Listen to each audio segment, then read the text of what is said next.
No one's coming to your party. Grow up. My mom texted in the family group chat on my birthday. I read it twice, replied, understood, then canceled the $2,300 automatic payment for their rent. The next day, I took back the car and canceled every credit card they've ever used. No one's coming to your party. Grow up. It wasn't a private message. It was a group chat text from my mom. On my birthday. I read it twice. Then I replied with just one word. Understood. And the very first thing I did, I opened my banking app and canceled the $2,300 automatic rent payment I'd been making for them every month. The next morning, I drove over to their house. I didn't go inside. I just pressed the fob, took back the car they'd been using for the past 2 years, and left. Then I called the bank and shut down every credit card they'd ever touched. Not because I was offended, because I was done playing a role I never agreed to. Their silence afterward, it wasn't confusion. It was thick, heavy shock. The kind that settles in your bones when you realize something is truly over. Not a tantrum, not a bluff, just a door closing for good. They thought I wouldn't go through with it, that I'd be dramatic for a moment, maybe sulk a bit, and then move on. Like always. But this time was different, because this wasn't the first hit. It was the last. The final period in a long, humiliating sentence where I was never a son, just a resource.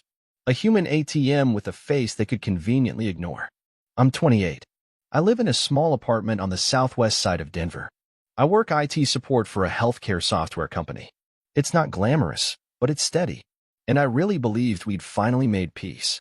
That the worst years were behind us. That maybe, just maybe, I had done enough to earn a place in the room. But they didn't want proof. They wanted silence. And gratitude. For letting me be near something they still dared to call family. The real shock wasn't the message. It was how many people ignored it. My aunt reacted with a heart emoji. My sister commented with a cake. My father forwarded a meme of a clown with the caption, "Guess who's turning 12 again?" Not one person asked how I was. Not one said happy birthday. I sat there in the dark with my phone in my hand, and the funniest part? I wasn't even hurt. I was just stunned by how long I had let it go on. I've been paying their rent since I was 24. Not because I'm rich. Not because they asked kindly. But because they made it sound like I had to. It's just temporary. You're the only one who's stable right now. We gave you everything, now it's your turn. That temporary lasted 4 years. Every month, like clockwork. Rent, groceries, gas, Wi-Fi, repairs. I paid for all of it. Even their cat's vet bill. Not because I wanted to spoil them, but because if I didn't, I'd get guilt into it later anyway. And then came the messages, the passive-aggressive reminders in the group chat. Power's about to get shut off again. Mom's back hurts. Not sure how we're supposed to move without help. Emma's car broke down, and she really needs to get to work. Can you spot her? That last one, Emma's car? I paid for it. She still drives it. Still posts selfies in it. Captioned one of them, "Thankful for people who truly support me, Blackheart." Didn't even tag me. Emma, by the way, is my little sister. She's 25, unemployed, but somehow always on vacation. My parents say she's just finding her way. She's been finding her way through my bank account for years. Once I asked Dad why Emma never contributed anything to the household. He said, "She's not like you. She's not built for pressure. You are." That one stuck. Because I was built for pressure. They made sure of it. But even pressure cracks. Last Thanksgiving, I drove 5 hours to surprise them. I brought wine, groceries, a pie. I knocked, expecting, I don't know, maybe a smile? Mom opened the door and blinked. "Oh, you came." Then yelled over her shoulder, "Emma, tell Josh to hide the gifts. Your brother's here." I asked, "Who's Josh?" She laughed. "Emma's boyfriend. They've been staying here for a bit. Josh had my old room. I slept on the couch. That night at dinner, Dad made a toast. He raised his glass and said, 'Let's hear it for the man who pays the bills but can't hold down a girlfriend.'" Everyone laughed. Even Emma. Especially Emma. I didn't say a word. I just drank my wine. Then helped clean the dishes. Then paid for the plumbing bill when the sink backed up. Because that's what family does, right? A few weeks later, Emma posted a selfie with Josh in front of a cabin in the mountains. Caption, "Family trip." I wasn't invited. I didn't even know they went. I found out when my coworker, not even close friends with me, asked, "Hey, wasn't that your sister on Explore page? Looks like a fun vacation." I checked the photo. There they were, Mom, Dad, Emma, Josh, smiling. Matching beanies. Holding mugs. I zoomed in on the mug Emma was holding. It had a custom print. Best daughter ever. They didn't even text me while they were there. The week they got back, I got an email from my landlord. Reminder, rent is due tomorrow. They'd forgotten to mention they missed last month's transfer. They just assumed I'd figure it out. That I'd pay it. Like always. I did. I paid it. Because I'm in full. But I wasn't going to forget it. It got worse. One day, while working remote from home, I heard my phone vibrate, nonstop. The family group chat was going off. At first I thought someone had died. Nope. Dad had posted a screenshot of my Amazon wishlist. Caption: look at this grown man asking for socks and shampoo for his birthday. LOL. Then, guess we didn't raise him tough enough. Can't even buy his own lotion. Cousin Ashley responded with, Uncle Mark sent a photo of toilet paper. Here you go, champ. Emma added, he probably expects us to gift wrap this too. I stared at the screen. Not because it hurt, but because it was so predictable. Because they didn't even try to hide it anymore. They just assumed I'd never fight back. So I didn't. Not yet. But I started collecting. Screenshots. Messages. Emails. Proof of everything. The rent. The bills. The times they lied. The times they used my name for applications. Even the time I found out, by accident, that my mom used my credit score to sign up for a Target card. When I asked her why, she said, it's not a big deal. You weren't using it. When I told her that was illegal, she snapped. Don't threaten me, Mr. IT man. You'd be nothing without this family. The next week, I found out Emma had told her friends I was on the spectrum. Not true, but believable enough to spread. She said it made me easier to explain. And still, I stayed silent. I paid. I worked. I smiled. But I was building something. Quietly. And they had no idea. Because when you build in silence, your explosion becomes their earthquake. It happened on my birthday. Again. 2 weeks after the group chat humiliation, after the cabin trip they didn't invite me to, after the rent default, they had the audacity to call me. Emma texted first. Hey, Mom says to come by tonight. Family dinner. I left her on read. 10 minutes later, my dad called. Don't make this harder than it needs to be. We're trying to move forward. They always called it moving forward, when I was supposed to forget they'd hurt me. This time, I said yes. But I didn't come alone. I showed up to their house. The same place I helped repaint, the same one with the fridge I bought, exactly on time. I walked in with a duffel bag and a backup drive in my pocket. Mom hugged me like nothing happened. Dad handed me a beer. Emma smirked, like she'd already won. I sat. I listened. They talked about healing, about forgiveness, about how I had lashed out by canceling the rent and the credit cards. Then Mom said the thing that finally split it all open. You're still part of this family, but you've made mistakes, too. I took a deep breath, then reached into my bag, pulled out my laptop, and opened a folder on the table. It was labeled Truth. Dad scoffed. What's this? Homework. I didn't respond. I clicked play. First audio clip. My mom's voice, from a voicemail she left last year. Screaming at me to grow up and pay your sister's tuition before she ends up like you. Second clip. Emma's voice on speaker. He's always been weird. Just let him pay for things. It makes him feel useful. Then the files, screenshots of credit transfers, bills, group chats, Emma's Instagram stories where she bragged about spending my money. I flipped the screen to them. They leaned in, then froze. I stood up, walked to the kitchen, came back with a USB stick. I plugged it into their smart TV. The screen went black, then lit up with a screenshot of a loan application. Dad's name, primary borrower. My name, cosigner. Without my signature. I looked directly at him. You used my social without telling me. You put me on the line for your debt. He opened his mouth. I raised my hand. It's already reported. They've frozen your account pending fraud review. You'll be getting the letter next week. Mom gasped. Emma started laughing. Wow, you're so dramatic. What's next? You going to sue us? I smiled. No, but he is. That's when the doorbell rang. I walked over, opened it, and let in Jake, Emma's ex-boyfriend. The one she lied about. The one she claimed assaulted her. The one she nearly ruined.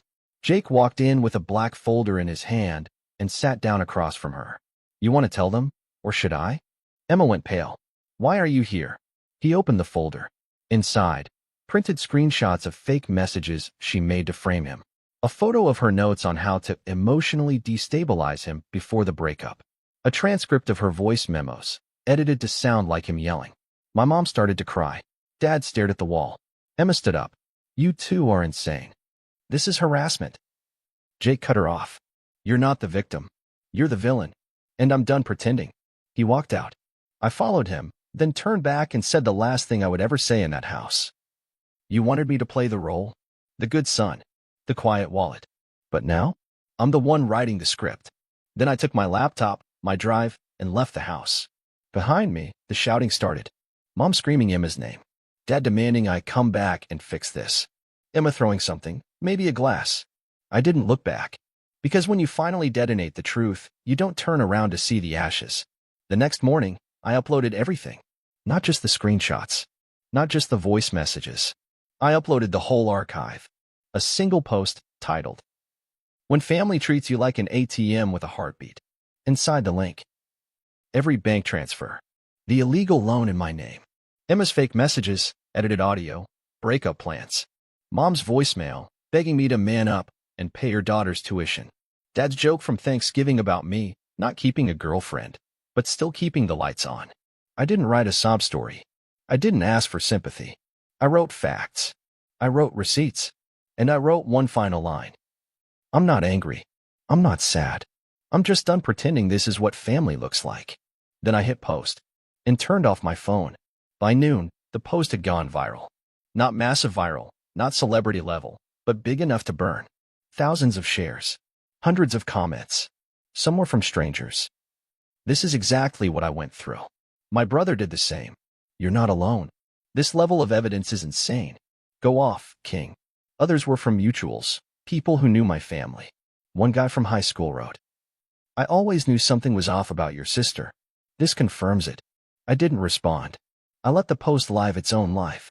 By 3 p.m., my aunt, the one who reacted with a heart emoji to Mom's birthday insult, posted her own status. Air your laundry in private. Family doesn't belong on the internet. No likes. Emma? She posted a black square on Instagram with the caption, Betrayal hits hardest from the people you once fed. I nearly laughed. Then Dad went live on Facebook. Yes, live. He sat in his garage, the same one I helped him fix the roof of, and spoke into his phone with a shaky voice. My son's been manipulated. He's mentally fragile. He doesn't know what he's saying. Behind him? A stack of beer cans. He went on to say he forgave me. That families make mistakes. That he hoped we could heal. In the comments, his old golf buddy replied, Didn't you say he forged your signature once? Dad liked it. And that was his biggest mistake. Because I had video proof of the opposite. A recording from 3 years ago, Dad sitting on the couch with a beer in hand, telling Emma, It's fine. I used his social. He won't notice. And even if he does, he owes us. He wouldn't be alive without us. I posted it as a reply. No caption. Just the date. And then I logged off again. Behind the scenes? I wasn't just watching them squirm. I was building. I launched a YouTube channel the same week. Just one video at first, a straight-to-camera piece titled, When Helping Becomes Enabling. No names. No accusations. Just my voice, calm but cutting. You can love people and still walk away. You can help people and still be used. And when they finally show you what they really think of you, believe them.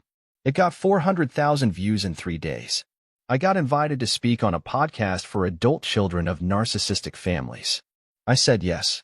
Then a second podcast messaged me. Then a third. Then a publisher. I wasn't chasing clout. I wasn't trying to become a brand. But the truth? People were starving to hear someone say out loud what they were afraid to even whisper. My mother tried one last time. She sent me a photo.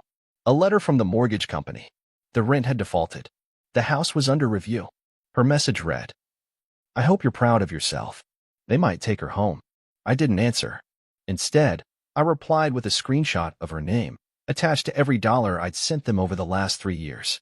Over $84,000. Caption. You took it. Not me. She left me on read. 3 hours later, I got a text from an unknown number. It was Emma. Just one line. I hope you never have kids. You'd be a terrible father. I smiled. Not because it was funny, but because it was pathetic.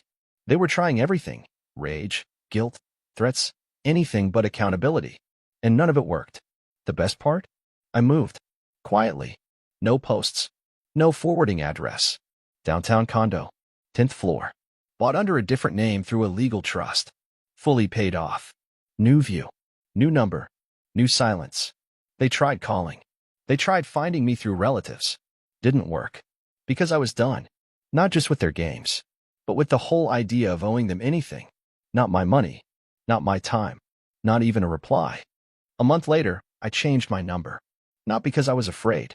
Because I was bored. Tired of the guilt-drenched voicemails. Tired of Emma's cryptic Instagram posts about narcissistic siblings. Tired of Dad's drunk emails that started with, "You don't know how hard it was for me," and ended with, "Let's profit off this mess." They weren't reaching out to apologize. They were reaching out to reclaim the story. But I had already taken the narrative, bled it dry, and buried it. They just hadn't noticed the funeral. I didn't just disappear. I upgraded. I moved into a condo on the 10th floor, modern, clean, cold in all the ways I wanted it to be. The kind of place with tall ceilings and quiet neighbors who don't ask questions. No family portraits. No group photos on the fridge. No spare key under the mat for, just in case. I didn't tell anyone where I lived. Not even my closest friends. Because this part of my life, the peace, the silence, the wholeness, wasn't something I wanted to share. It was something I earned. I furnished slowly. One chair. One table. One piece at a time. No debt. No rush. No permission needed. I remember standing in the middle of my new living room the first night, barefoot on cold tile, holding a mug of coffee I made with my machine in my kitchen, and realizing, no one here is going to yell. No one's going to shame me for not doing enough. No one's going to ask for money, or rides, or just a little help this month. There would be no group chats. No fake birthdays. No memes about me shared behind my back. Just silence. Beautiful, earned silence. I started working full-time for myself. The business had been a side project for years. Quiet, careful, hidden. But after I blew everything up, it became a beacon. Understood Consulting. Named after the only word I sent my mother on my birthday. I built the website in one night. Designed the logo myself. Secured the domain. Registered the trademark. It wasn't about making a statement. It was about never again asking for permission to exist. Now I help others walk out of the same cages I grew up in. I speak. I coach. I listen. And I stay private. Because my life isn't a reality show for my family to watch and twist. It's not a redemption arc they get to hijack. It's a fortress with locked gates and motion sensors. And I sleep better than I ever have. 3 weeks after I moved, I received a manila envelope at my P.O. box. Inside, a handwritten letter from Mom. Slanted cursive. Floral stationery. Red ink. It read, "You used to be our sweet boy. I don't know who this bitter man is. We made mistakes, but airing them like that? You humiliated us. You ruined us. Maybe one day you'll realize how hard it was for us. Maybe one day you'll grow up." It ended with, "I'm praying for you." Still, I didn't cry. I didn't rage. I just wrote 3 words on the back with a Sharpie. "Keep your prayers." And tossed it in the trash. 2 days later, Dad emailed. Subject line, idea. What if we went on Dr. Phil? You tell your side, I tell mine. We make peace. Audiences love father-son reconciliations. Think about the reach. Could help both your business and mine. Attached? A childhood photo of me, 5 years old, crying at a Chuck E. Cheese. While Dad smiled at the camera holding up a beer. I stared at it for 10 minutes. Then I saved it. Not as a keepsake. As a reminder. They don't want peace. They want a platform. I released a new video on my channel that night. Simple. No background music. Just me. They keep asking if I'm going to make peace. If I'll come back. If I'll forgive. But peace doesn't mean forgetting. It doesn't mean pretending your abuser had a hard childhood. It doesn't mean sitting at the same table that once fed you shame. Peace means absence. Of chaos. Of noise. Of their names. I'm not your son anymore. I'm the consequence. It got 2 million views in a week. One day, I was walking out of the office and saw a couple staring at the logo on the door. I paused. The woman looked at me and asked, "Are you him? From the story?" I nodded slowly. She just said, "Thank you. I didn't think people like you existed." That moment, that tiny moment, meant more than all the birthdays I ever begged them to remember. Because I no longer needed them to clap. The world was full of people who'd been lied to by people who loved them. And now I was proof they could survive it. I haven't spoken to my family in over a year now. I don't plan to. They still post, still hint, still rewrite. I let them. Because you don't argue with ghosts. You just stop haunting yourself with their stories. And sometimes, late at night, I walk past the mirror in my hallway and catch a glimpse of myself. Older, still, but not bitter. Just unchained. Because I didn't escape a toxic family. I outgrew it. And there's no coming back from that. Ever. The shop plaque still hangs in my office. Steel plate. Brushed finish. For perfect screws. We don't rebuild what broke you. We build what frees you. Underneath it now, a second, smaller sign I had custom made last week. Guess who's not turning 12 again? And every time I see it, I smile. Because this year, the party's mine. And no one uninvited gets in. Asterisk. After listening to today's story, perhaps it has raised some new questions in your mind, or maybe it has brought back some old memories. Every day on Reddit, new experiences and moments create fresh stories, and they connect all of us. Everyone has their own unique journey in life, and we all try to understand the world in our own way. These kinds of moments remind us that we are all human, sometimes happy, sometimes sad, and always learning something new. If you enjoyed this story, feel free to share it with your friends. Your thoughts and feedback are always valuable to us, as they motivate us to create even better content. Every story has its own unique angle, and our goal is to understand everyone's perspective and make our content diverse and relatable.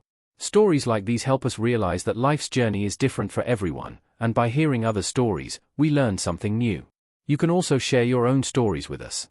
Your experiences are valuable to us as well, and if you enjoyed this video, please leave your feedback. We aim to create content that brightens your mind and gives you new ideas every time. If you've already seen this video before, your feedback is still important. With every piece of feedback, we can improve our content and bring a new perspective to our viewers. Today, what we saw was just a small part of the many stories shared on Reddit and across the world. It's a reminder of how we all try to understand life by sharing our experiences with each other. This video was only an example of how we try to connect with others through storytelling, learning about different sides of life. We hope to continue sharing such stories that help us all learn and grow together. Thank you for your time, and don't forget to keep an eye out for more stories coming soon. If you haven't already, please like and follow for more amazing content. Your support keeps us going, and we will strive to bring you more thought-provoking and heartwarming stories. Until next time, take care and stay curious. Asterisk.